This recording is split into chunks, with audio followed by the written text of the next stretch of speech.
Okay, I have no idea what happened. You're on mute. Me too. Me too. But that's all It right. said someone started a new meeting and it kicked me out. Me too.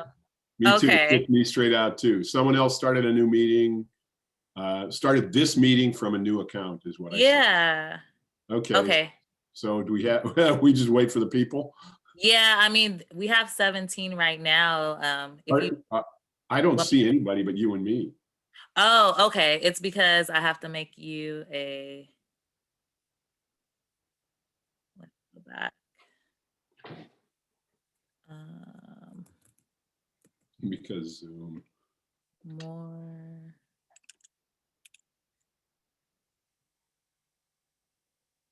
okay, I'm a co-host. Can you see participants? 10 people are in the waiting room. There we go. Okay. Want me to And, admit them all? yes, just admit them all. Alrighty.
Welcome, everyone.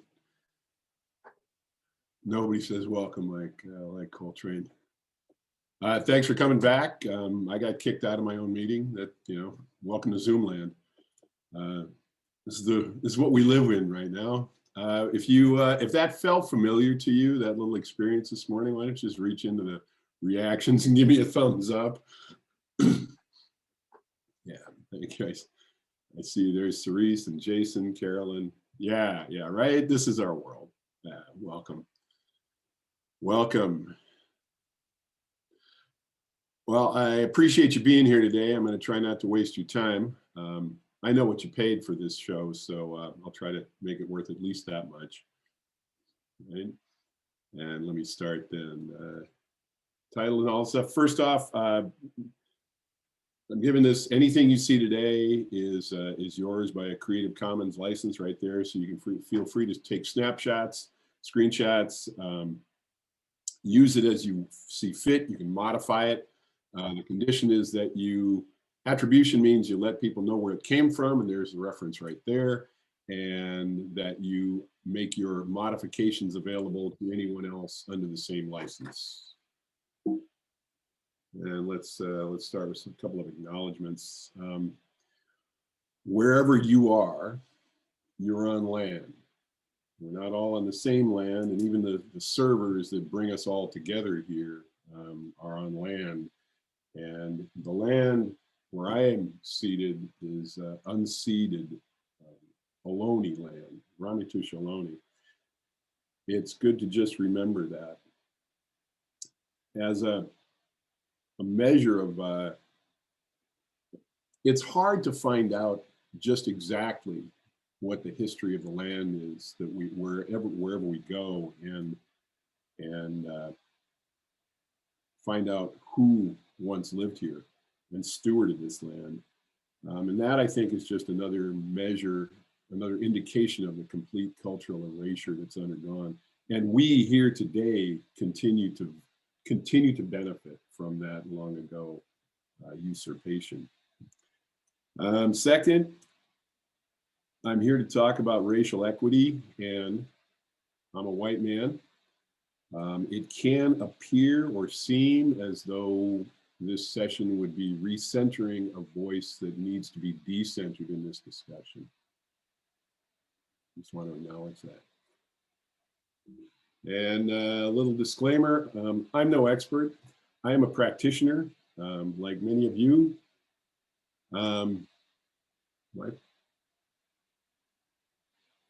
I'm just getting a message that my presentation is not showing.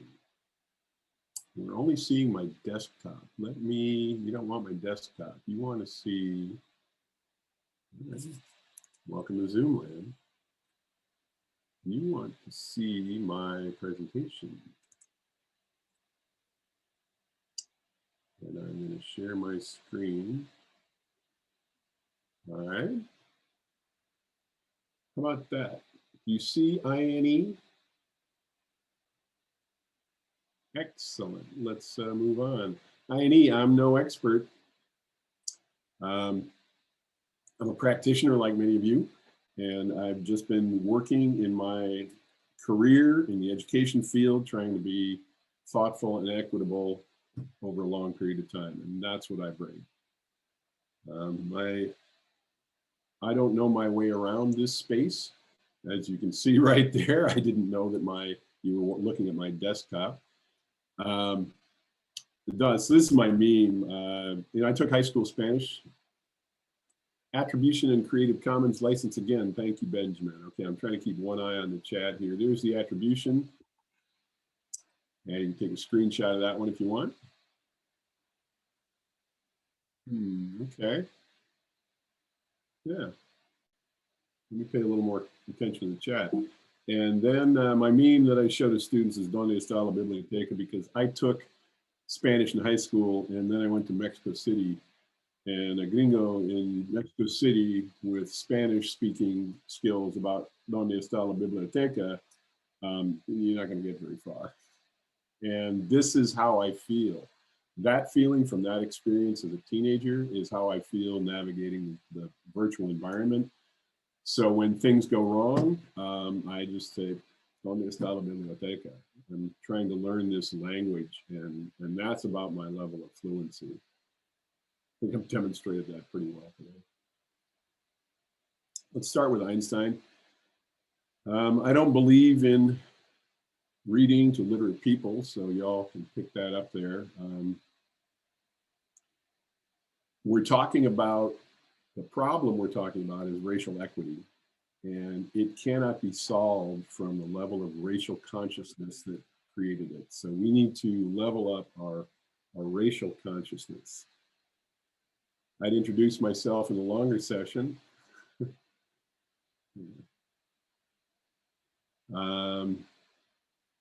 That's my baby brother, Greg, who will be 60 next week.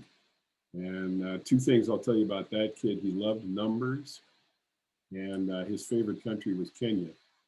In the 2-hour session, you'd get a story there. All right, let's get into it here. If it feels normal, it's not equity. That's my theme. And I just snapped some photos around my campus. What you're looking at there is a sign in front of a dentist's office in Los Altos, California. That's about a mile from my campus. That's a yoga studio sign that is on the bus line that goes up to our campus. Remember when we used to take transit? Jar of salsa from the grocer. And let's do this as a chat blast. So the question I want you to think about is, what do you notice about these images? And when I say chat blast, what I want to do is get your fingers on the chat, and don't hit enter, but type in your response. What do you notice? And we'll take a moment on this. And then when you have something ready, please give me in the participants window reactions. Let's see, where is it going to be now? In the reactions, let me see if we can say yes. This time I don't see my reaction. I'll tell you what, let's just take a moment on that then. Just take a moment when you're ready.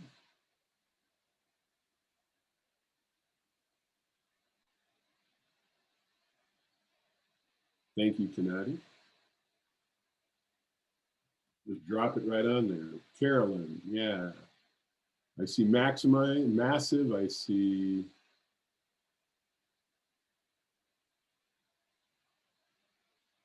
claims of authenticity, light on tradition, appropriation. Thank you, Cerise. You got an academic term for us that we'll come across. Culture. Kanadi, thank you.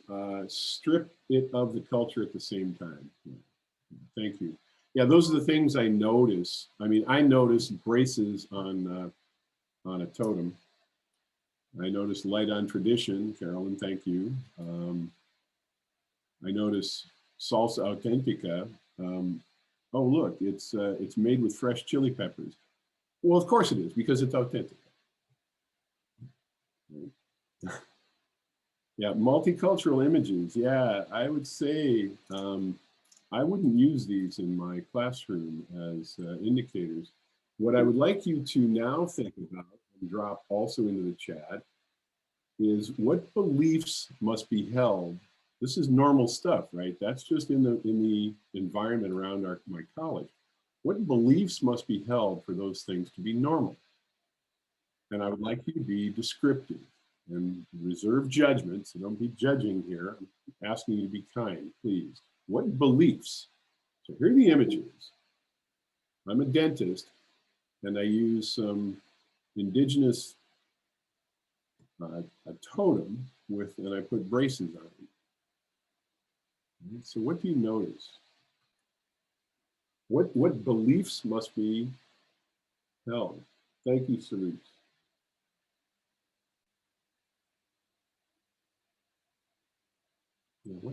What beliefs must be held? So the person who put this up had some beliefs. What were they?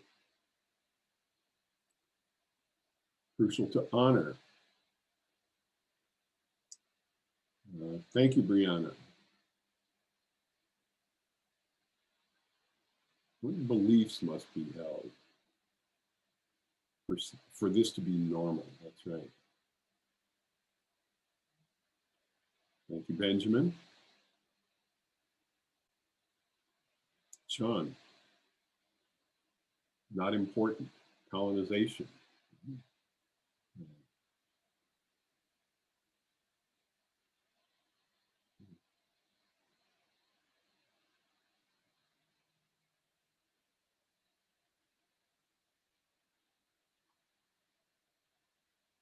Free for me to use with or without understanding.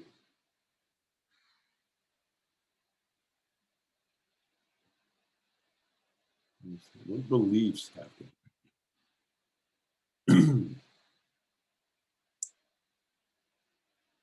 Nadia, see that.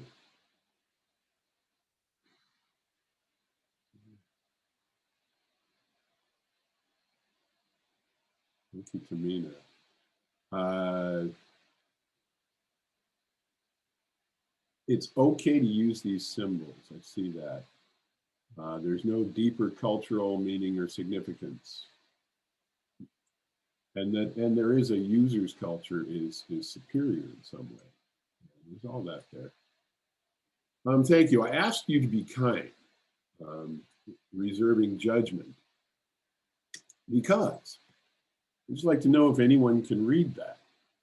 If you can read that, please drop an English translation into the chat for us.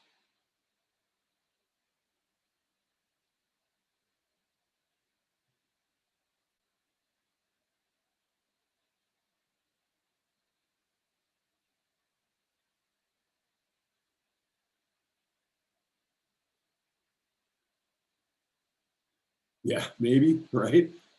Yeah, maybe welcome. Yeah, we can maneuver in and out of diversity. Yeah, we can maneuver in and out of diversity as needed. Thank you, Virgil. I don't know what this means, but until I started preparing for this session, that was a welcome mat in front of my home. That has been in front of my home for 15 years. And you can see it's pretty worn. And I realized what was happening there. I'm sure that I bought that, and there was probably a little card attached to it that had a translation. I probably bought it at a place that said, thank you, Crumpet. Yeah, it means flat. Right? Yeah, it's level or card. Nice, thank you. Thank you for that. Yeah, here we go. All right, point is that I, the user, did not know what that meant. It came with a little card, and I'm sure I bought it at a place that said, we shop the world so you don't have to. We'll go get the cool stuff and bring it back here, and then you can just use it, right? And I saw it in the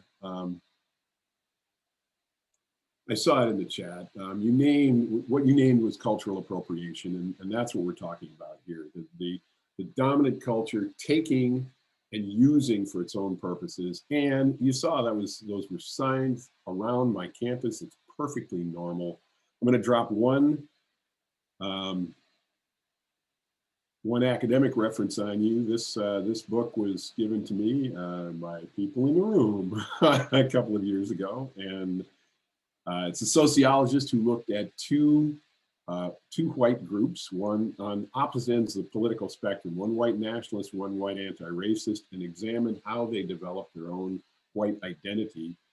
He identified 6 aspects of identity that are particularly problematic. This book was a 250-page cringe for me. It's like I'd come across a chapter and it's like, okay, and don't do that. Normal stuff. That was a real eye-opener. And what Huey says about his term for cultural appropriation is color capital white debt. White debt being that whiteness is bland, cultureless, or empty. Color capital associated with perfect and authentic, exotic, carnal, soul. And what he adds is that color capital white debt reproduce racist understandings of racial difference. That's what cultural appropriation does. It exoticizes, it marginalizes, otherizes, turns it into the other, and it is dominant culture, and it is always experienced as normal. You can see it in the grocery store. perfectly, perfectly normal. You don't have to go far to see the racist understanding of racial difference. When we can see in the news indigenous symbols and totems appropriated in the service of white supremacy.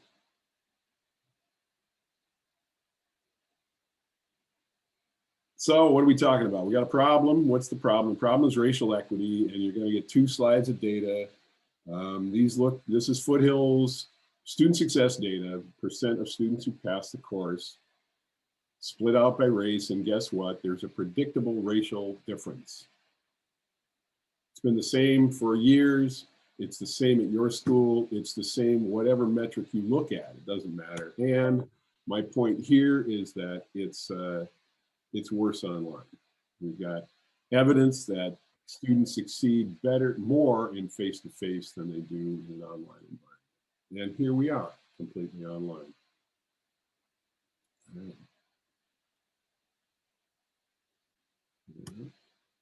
So we'll take a little poll, and I think I can do this now. Yes, it is set up. I'm going to launch a poll.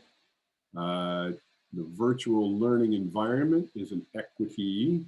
You choose storm, poll, show, or pile. To understand the prompts, you need to, careful now, you need to insert your favorite scatological vulgarity in front of each term. What are we dealing with here in the virtual environment?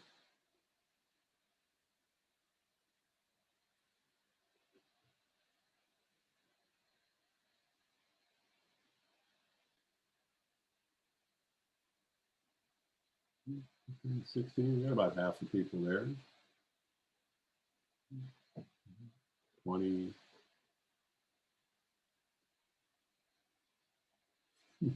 That changes what you choose, yeah. Are you viewing the results? Let me ask you. Can you see this going live?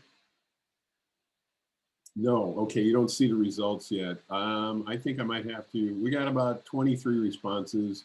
It's coming in. Storm seems to be the most popular. I'm going to end the poll and share the results. This is what I saw. Yeah, you got it right. I realized I'm supposed to stick something in front of it. See? Yeah, put something. Well, come on, this is a family show. We're not going to say those words here, are we? I would have chosen to show. Thank you, Jason. Can I change my answer now? Can I get credit? Can I get those points? Yeah, whatever. Okay, fine. All right. Yeah, it's a mess. It's a mess. My favorite was show. Yeah, thank you. I chose whole. Yeah. Here are my beliefs. Normal assessment policies, normal policies reinforce racist educational outcomes, and assessment for racial equity can interrupt that. Let me tell you what I'm talking about here. This is my professional development culmination as of today. Culturally relevant teaching with authentic and qualitative assessment. And culturally relevant teaching, you can get a PhD in that. We've got an hour, so I'll drop a couple of quotes on you. Here's the creator of that term, Gloria Ladson-Billings. Maintain cultural integrity while succeeding academically. I think Ralph Ellison spoke it better 50 years earlier. This quotation is on my syllabus, and I'll give you a moment to read that.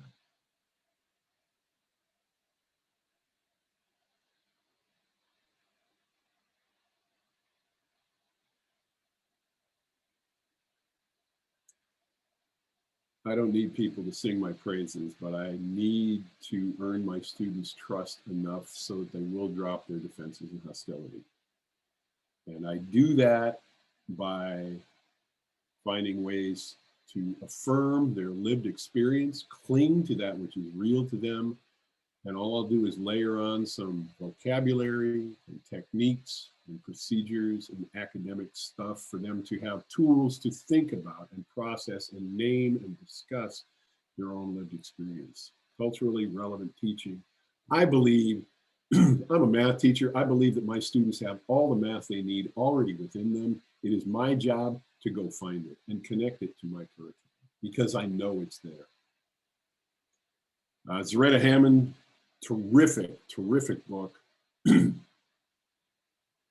What happens in dominant culture is that we mistake culturally different ways for learning. We mistake them for intellectual deficits. And she says, hey, you know, if you recognize that, you can really, really teach something. Zaretta Hammond. So that's what you get for culturally relevant teaching. You can read about that. Here is my professional journey. Over the course of my 30-year career, all of my professional values, racial equity, ethical practice, academic integrity, they have all led me to the same conclusion that my assessments must be authentic. And once I got to that point, I saw, as a math person, I saw that points totally get in the way of learning. So that told me that my assessment had to be qualitative.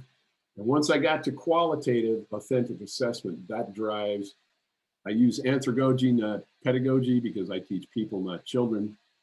And so that drives my authentic qualitative assessment drives everything I do in the classroom. If you're looking for a place to start, this is the only book, it's the only book I've come across. I need to read more, okay? That explicitly connects grading with racial equity. He's still wedded to points. He is, but if you're looking for a place to start in transforming your assessment, this is a good book. He will get you the hell off of the percent scale. But honestly, I don't, Joe Feldman in 2019 is about where my thinking was in 2008. You can go beyond that. Assessment for racial equity has to be authentic. That's not a new term. I first came across it in ed school in the 90s. I say ed school, I hold a single subject credential. I taught high school for a while. Authentic assessment is, I'll just give you 2 slides about it. When students have a lot of freedom to construct their responses, your assessment will be more authentic. Down here, you got multiple choice questions. The students don't have a lot of freedom in how they respond, very little authenticity. If you give students some freedom to write, some freedom to share, you'll get a whole lot more information about their learning, and the authenticity of the assessment goes up. I believe it tails off at some place because you need a little structure. That's my take on authenticity versus freedom. And the second one is authenticity versus the stakes. High stakes exams, not authentic, because they primarily test for dominant socialization. Why do we teach test-taking skills? So students in high stakes exams can respond well. That's an assimilation strategy. Zero stakes doesn't work either because nobody's got any skin in the game. But there is a sweet spot, and it's pretty low. Low stakes assessments with a lot of freedom for students to respond will generate some authenticity in my assessments. Here's how that might show up in my field. I can give you an algebra question that asks you to evaluate. Make it multiple choice, not very authentic. Math teachers first go to, hey, show your work. I found that that does not lead to greater authenticity. And the reason is that there still is this one way to do things. There's one way to be right. And students are really afraid. That's a socialized fear from their experience in school. They're really afraid to show their work because it will show them, right? Yeah. And there's one way to do it, and they're really afraid to be wrong. The way that question would show up in my classroom is this way. I'll give you the answer. You got technology will give you the answer. I need you to know where it came from and what it means. So why is that is one of my favorite assessment prompts. A student can't answer that without understanding the laws of exponents, right? So they'll have to say something about my curriculum. And also they have a lot of freedom to do it. Also, it's possible for a student in an algebra class to answer that question at a level that would say you're into advanced math. The level of understanding you can express on that question. Why is that? Two other prompts I use a lot. I'll drop a data set on some statistics students, and my prompt is, so what? This is after I've earned their trust and we understand what that means. But my all-time favorite is to lead students to a surprising result, and my prompt is WTF, which is really why is that, or how did that happen? But it's the prompts are all aimed at giving students a lot of freedom to construct their responses, authenticity. Qualitative, and this is my game. This is what I came to as a mathematician. I got 2 degrees in mathematics. I had a first career as an actuary. I made my living developing and using mathematical models of contingent financial events. I came to teaching as a second career. I said, make a mathematical model of student learning. How hard could it be? I've tried everything. Every quantitative trick that you've used, and then some. Points are the problem. They are the problem. If you want to find racial differences in education, or the source of the racial disparities in education, I think assessment is the mother lode. And once you dig into that, you're going to find that points, quantitative assessment schemes are absolutely the heart of the oppressive educational system. They are subjective. The idea that any way I assess my students is even remotely objective comes to us straight from Lewis Terman and the other eugenicists. It is a white supremacist idea that was developed about intelligence and the IQ tests. And it comes down to us unquestioned. When I feel like I'm being objective, that's because the eugenicists are in my head, and what they were trying to do was demonstrate what they knew to be the racial hierarchy of intelligence. They're a proxy for learning. They're not learning at all. They're one-dimensional measurement of this multifaceted psychological event that takes place in a social context. We're going to put a number on it, and honest, they are totally, totally normal. Points are the problem. Welcome to our world. Not only does Canvas arrogate to itself the task of determining my students' grades, it insists that I use a percentage scale and then presents the results as though I am capable of discerning 1 part in 10,000 of a student's learning.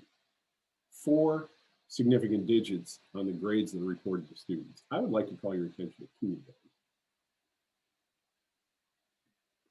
87.57% and 87.63% differ by less than 1 part in 1,000. That's a distinction without a difference. And the distinction becomes the focus of the conversation between teacher and student, and it takes learning completely out of the game. Points in Canvas. You can go back in the Canvas message boards and see the threads going back to 2010 about trying to get rid of points, grading without points in Canvas. And ultimately, the Canvas people end the discussion with, we need points, the coders have to have them.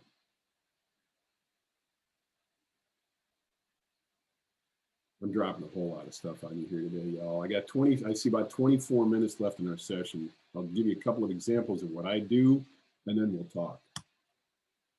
So I've been using qualitative assessment, and one good thing I will say about teaching virtually in COVID, it has prompted me to really modify my procedures. So you're looking at the big document is what I've used in starting in 2019, version 5.2. I've been tweaking this for a long time. I used ABC plus minus. That Y there, not yet. There are no failing grades on assignments in my class. It's Y. That's Carol Dweck's idea. Not yet grading. Right there, Carolyn. Thank you. Yeah, and it's a temporary grade. If you fix it, I give it a grade that I invented. It's K. K grade means, okay, we're good. And an X means let it go. And last fall in COVID, I was grading papers and I said, to hell with the pluses and minuses, even the C. It's an A, it's a B, or it's not yet. And I did that last fall. And for a long time, I have clung to the letter grades. And I have told myself and others that it's because because students understand them. And it really quickly communicates an assessment result. And it does that. But what I found is that it also communicates a whole lot of cultural baggage. So starting 3 weeks ago, I moved to version 7.0, and this is influenced by Susan Bloom, ungrading, and also Isao Inouye, contract grading. So assignments in my class get a plus, means we're good, complete. I had an awesome there. I deliberately listed second. You can see B-A-Y, B-A, not yet, right?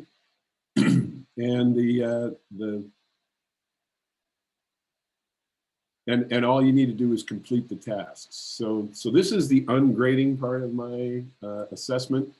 The contract grading is that now I have two types of tasks in my class. There's B tasks and there are A tasks.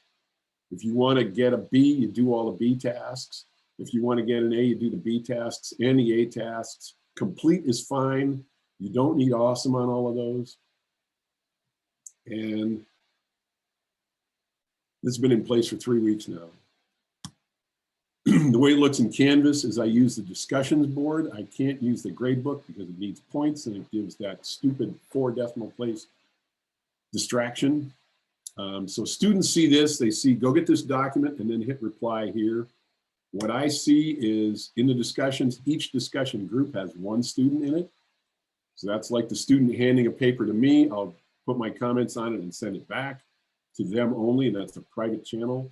It is not easy. It's a lot of clicks. It's 4 clicks between papers. I'll just drop that there. And you're using discussions, you don't get the digital confetti. Digital confetti is insidious. And I'll leave that there, and maybe we'll have a chance to, if you want to ask about it. I have colleagues that are trying it this way. We're trying to hack Canvas. So I know a colleague that says every assignment is worth 0 points. So Canvas can't do divide by 0. Gotcha. Quantitative assessment. So that's every assignment is worth 0, and then my colleague will then look at the comments that they made and decide on a grade. I haven't talked with them all about how you make a grade at the end, but Canvas doesn't do it. Here is what do my prompts look like? This was yesterday's B task 4 in one of my classes, one of my stats classes. You're looking at data from the California Racial Identity Profiling Advisory Board, and you know what I can do here is drop that link. This is from the 2020 report. The 2021 report dropped this week, so I'm looking through that one. When AB 953 in 2015 established this board, when a police officer stops a motorist in California, they have to gather some data. So now we're starting to see the data coming in. This is data from 2018. And the prompt is right there. Are traffic stops for reasonable suspicion independent of the driver's race? And the correct answer is hell no, they're not. Students already know that. And what this experience does, when I say, how do you know? Well, now they need to use that knowledge, that cultural, their lived experience, and layer on some language about conditional probability and statistical independence, right? So now, and then can critique their experience and I hope maybe this is a little antidote to some gaslighting maybe they've heard. In fact, they have. Like, are you sure? You sure you're not too sensitive? Yeah, yeah. People will try to tell you that your lived experience is not true. And here, you can actually say now, no, actually, we got the data. The last question on every one of my assessments is please cite any sources or scholars you found helpful, and that's my academic integrity little prompt there. And in fact, in my grading scheme, when students cite each other, I give the cited scholar credit in my grade book. So I've captured that collaboration and that value that that student has provided. Let's see, I have student work. So here's how I grade it. It comes to me in Canvas. I see this. And in about, I don't know, 10 seconds, I can see that those histograms are pretty well constructed. They're both the right shape. I see the correct vocabulary on them. And the prompt was, how can you get, or explain why the second histogram is such a different shape when it's based on the same data. And what I read is, this differs from the first one because it's a way different shape. All right, well, that's complete. That's not exemplary. And then I have a cut and paste response. I cut to improve, think about, and that comment then is a cut and paste. So I'm trying to do a little teacher saver here. Dropping a ton of stuff on you. What's my grade book look like? It's this. Want a B, do all the B's. If you get completes on all the B's, that's a B. If you get completes on all the B's and all the A's, that's an A. And over there, the smile faces, that's the credit I give to students for helping each other and things that I observe where they demonstrate some knowledge or some capability. So there. Normal is points. And if it feels normal, it's not equity. Grading by individual discussion groups with one student in each group is really a pain. But if it's easy to do in Canvas, it's not equity. And if equity were easy, we wouldn't call it the work. What is coming up for you? Here you go. Wait, one more thing. Yeah, this is overheard. Dr. Cornel West and Joy DeGruy and Michael Eric Dyson in that webinar. If you're looking for systemic racism, look for the word system.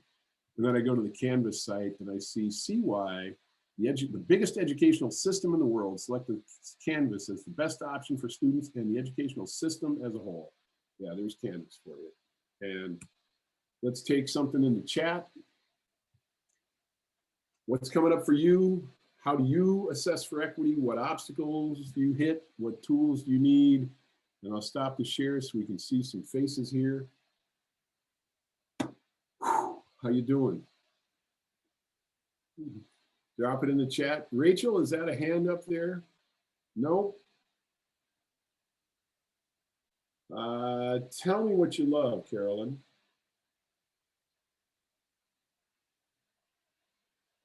Adrian. All right, Adrian. What I read is, I love that you give credit to students for affecting my learning. Would you like to share more about that, Adrian? I just like what I was noticing in your grade book in terms of giving points to students for helping giving credit. Thank you. To students for helping each other out, but that you also recognize that you are in a process of learning as well. And so when students can do something that affects or changes or improves your learning, that you also give them credit for that. I really like that idea. Oh, hell yeah. Yeah. Yeah, I mean, every teacher has had that experience, right? A student says or does something, it's like, damn, they got it going on, right?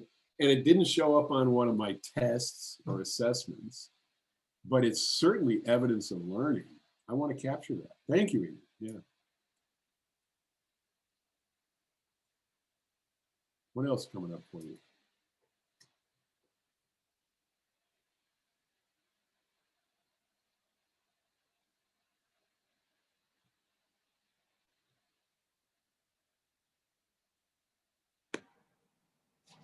Okay. Rachel, I do see your hand. Yes. Hi, thank you. Thank you for that. That was really interesting. I'm in English, but it was so fascinating to see how you do this from the math side. And I really appreciated your uh, diversity related question. That's a good, about the traffic stops. It's a great example of how people can consider in their field how to make the content more relatable, and more about that. I think in English, I mean, it's a hard enough battle to get folks to do contract grading or to even consider changing their curriculum, the readings. But we have a lot of leeway with what we have them read and write about, right? And Right. so to make the content, more focused on racial inequity, et cetera, and anti-racism. But so what do I think it's a little harder for folks maybe in the disciplines where they're learning content like psychology or history or something like that to think about how to shift to this way with the contract grading and make it all more about equity. But so it's interesting when you try to turn other colleagues onto this stuff, there's quite a range of reaction. So anyway, so thanks for these models. Yeah, thank you, Rachel. I will give credit to an English instructor. In fact, I need to give you my references so you can get a screenshot here of my references. Asao Inoue came to our school he's a scholar from University of Arizona. And hello, there we go. Oh, by the way, if you're thinking about tools, don't think small. Here, you want to screenshot that one. Down there, Asao Inoue contract grading. He's an English instructor, and it seems to work easier in English because if you're teaching composition, I know one way to be a better writer is to write more. So you can actually just labor-based grading can work in a composition class. Your question about the other fields, I guess I've got as other a field as there's gonna be. And what really changed my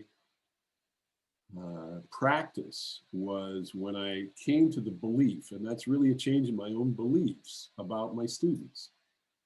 When I believed that they're perfectly capable and complete and that they have, through their lived experience as an adult human, they have an amazing mathematical ability of which they're not aware. We all do. My colleague, linear algebraist, he has a toddler son, and he was watching his toddler son begin to climb stairs, and he exclaimed, "That kid is solving systems of nonlinear differential equations on the fly to be able to do that. That kid's got math in him that I can't even touch." Once I start thinking that way about my students, now they walk in, they're told, my job is to show it to them, drag it out of them. That's Paulo Freire, the mining tool. Let's see, the tool. Tell me more, Sean, go ahead. Well, I was thinking about a nuclear bomb. Yeah, I was going, but, over, yeah. The skip loader works though, All right. Thank Yeah, you. I mean, I got to raise what I do to raise the engagement. Tanya, did you want to share something? Or is that just props? Rosalind? Yes, it's so funny that you were just saying what you were saying about math. I teach in culinary arts, and yes, and years ago at Cal State Long Beach, I'll never forget, I had an instructor, and I had taken math more times than I could count, just constantly repeating classes. I'm sorry. And I was, felt that I just won't ever get this. And I took a class, and the title was like math for students with anxiety or something like that. And he said just what you expressed, that, we use math in everything we do. And when he started to break it down a little bit differently, it started to make sense. You use so much toilet paper, or like the example of the kid, climbing the stairs. And that has allowed, I've never ever forgotten that lesson. And that's what I've integrated into my classes. I mean, it just works. And pulling that out of them has just been, it's a challenge that I've embraced. And when I express to them different examples of how to get to the end result, it works. And the anxiety of it all kind of dissipates. And I've seen, lots of students grasp concepts when it's expressed in a way that, they could understand. Yeah, right there is the quotation from Ralph Ellison: "Cling to what is real to me while showing me a way into the larger society." That's what you're doing. That's what happened to you, and you know how it felt. Right. Yeah. Right. Right on. Right on. Thank you, Roz. So thank you. And I was trying to find that Ralph Ellison quote. So. Okay. You know what? I can drop a couple of things in the chat, I think. Brittany's on us. Please take the survey. All right. Let's see. You know what? I can drop. I got my normal stuff. Yeah, I don't have anything quite that I can do that with. Okay, so Donde está la biblioteca? It's not right here. Stop that. Stop that. Stop that. Stop that. I love Zoom, don't you? Susan, real world applicability. Yeah, and for teachers. Susan, I stopped saying real world anymore. If the school isn't real, what is this? Right? This is the real world. This is students' lived experiences in school. Yeah, lived experience is a better way of saying that, but I agree that bringing something to the students that we can all learn from and that we can all use in our daily lives, I think is important, and that we can relate to. I teach English as well, Rachel. So being able to bring text that students are able to access and show how it's working in their real lives, Right I on, think right is on. important. Connect with what is real to them while showing them Yes. the larger society. Thank you. Absolutely. Susan. Thank you. Natalie, you want to share, please? Hi, I just wanted to thank you for this presentation. I think it's funny that you're a math teacher and you're saying points, no points, that's amazing. You're coming to an SLO symposium and telling a bunch of SLO facilitators that assessment has to be qualitative. And I love it. We have to, that is totally not normal. And we have to get out of this normalness. So I just noticed this as I was listening to the presentation, but just thumbs up, I took a screenshot of your new grading, but whatever it was the awesome, the asterisk or the plus, or I don't know which one. Plus, asterisk, screw grade. I'm sorry. Grades carry so much baggage. I'll tell you what, that was partly a teacher saver move on my part to get rid of A's and B's. Because when I was returning a paper, I was only using A, B, and not yet. But when I put a B on there, students wanted a whole lot more feedback than I was ready to give, right? It's like, I got you something, I'll give you something, but they want more. And how can I make it an A? I mean, that's normal behavior, right? So that's not that was killing me. That was taking way more out of me. But if I just say, all you need is complete, they're good. And I've got, give you some things to think about if you want to carry it on. But that cut my grading time to a more tolerable level. Yeah. Thank you. Thank you. Thank you. Others, we have a few minutes left. Yeah, Carolyn, thank you. How do we reconcile let it go marks in classes that are built on cumulative knowledge? Thank you for that. It's at some point, my intentions are to bring people's stress down and, if I can, create a meaningful learning experience. So the assessment prompts, the tasks that I've set, I have chosen intentionally and deliberately to create a particular experience. If a student is working on a task that I had set from several weeks ago, the learning value of that task has pretty much expired. It would be far better for their attention to be right on what we're doing now, because we're moving on. You know, that's another thing that we just do normally. And so I would say that the let it go, how do I let that go, is that the learning value of that task expired, because at some point it becomes, I'm trying to control students' behavior. Hey, go do these things, right? But I'm not. I'm trying to foster a learning experience, and working with what students bring mean their the way they've completed a task or have not yet completed a task. It would be better for their attention, a better learning experience for them to be with us right now, have this discussion here, knowing that there's, you don't know how to describe data very well, right? You're going to be in a collaborative group, and several of them do know how to describe data and construct a histogram that we did 6 weeks ago. I'm not sure if I'm understanding your question or answering it at all. I'm kind of freelancing here. Carolyn, what do you think there?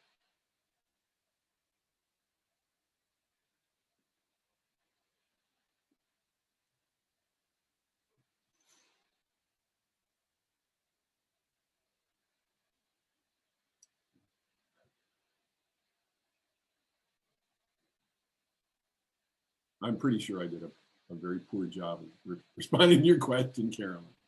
I think it's about maybe tied to the structure that we use in so many programs of sequenced classes.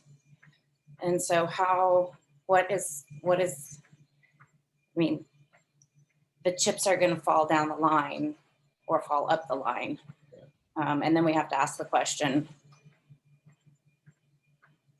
maybe it's not that we didn't prepare the student in 1A, but we did, and the person in 1B just doesn't recognize the preparedness of them. But so different pieces of that system have to change. Yes, yes. And one narrative that I might want to just toss out there, we've got so little time left, is that the material is not, our subject is not as sequential as we might think. As it, students who have some missing, what we would say, fundamental skill can still be in the game, because the current topic may reach some of their lived experience in a different way and really light them up. It's possible that our sequenced curriculum is not nearly as sequenced as it really is. I got a couple of direct messages. Let me know what your consulting fees are. You know, I got a full-time job. Retention, and what about when people return after COVID? If I knew the answer to that, I'd probably be in Biden's cabinet right now. So thank you so much for being here. I hope you got your money's worth. And I appreciate your contributions. I mean, thank you, Anna. I see that. Yeah. Thank you. Thank you. Thanks for being here. Thank Brittany. Take her survey. Take the survey. Kanati, thank you. Yeah. There it is. There it is.